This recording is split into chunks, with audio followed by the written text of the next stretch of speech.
सरग सही सुघर दुर्ग धनोर गाँव है, सरग सही सुघर दुर्ग धनोर गाँव है।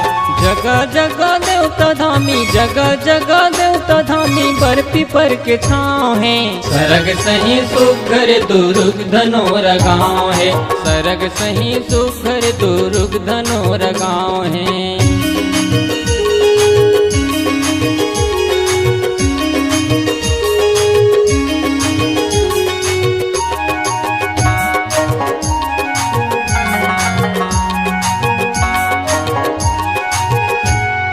राधा किशन के मंदिर है पुरखा पुरातन, रथ यात्रा अरज तुझे के चलत है चलागन, चलत है चलागन जी चलत है चलागन, रथ यात्रा अरज तुझे के चलत है चलागन। राम सत्ता होते यहाँ राम भजन गाथे, सालपुर भागवत के कथा मानहाथे, कथा मानहाथे जी कथा मानहाथे, सालपुर भागवत के कथा मानहाथे।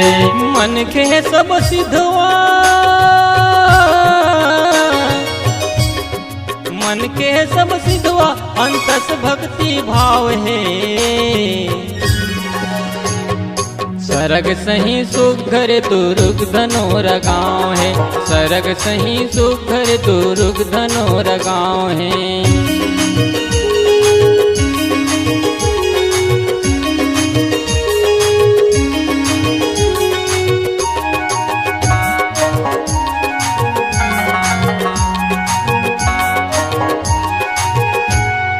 देवदास बंजारे पंथ गीत के गवैया, गुरु घासी के सोर यौ संदेश के बतैया, संदेश के बतैया जी संदेश के बतैया, गुरु घासी के सोर यौ संदेश के बतैया।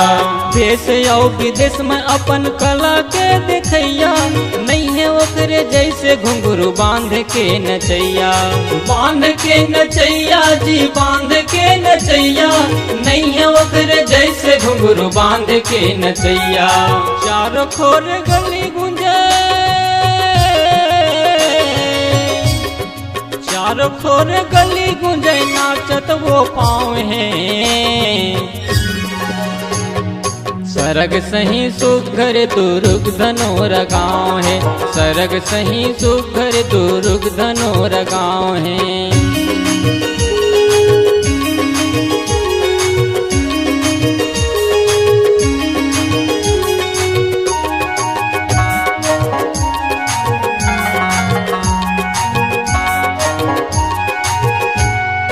जाति धर्म उच्च नीच के नहीं है जी चिन्हारी, मड़ई मेला तीज तिहार मनाथे ओरी पारी, मनाथे ओरी पारी जी मनाथे ओरी पारी। जाति धर्म उच्च नीच के नहीं है जी चिन्हारी। मनोज गुलाब तेली गाँव के गोट लगुटियाते, बहती दरिया संतोष परिहार जस लगाते, जस लगाते जस लगाते। मनोज गुलाब तेली गाँव के गोठ लगोटिया थे, दया मैया के सौहे, दया मैया के सौहे परमान ठाव ठावे है। सरग सही सुघर दुर्ग धनोर गाँव है, सरग सही सुघर दुर्ग धनोर गाँव है। जगह जगह देवता धामी, जगह जगह देवता धामी, बर्फी पर के छाँव है। सरग सही सुघर दुर्ग धनोर गाँव है, सरग सही सुघर दुर्ग धनोर गाँव है। सरग सही सुघर दुर्ग धनोर गाँव है, सरग सही सुघर दुर्ग धनोर गाँव है, सरग सही सुघर दुर्ग धनोर गाँव है।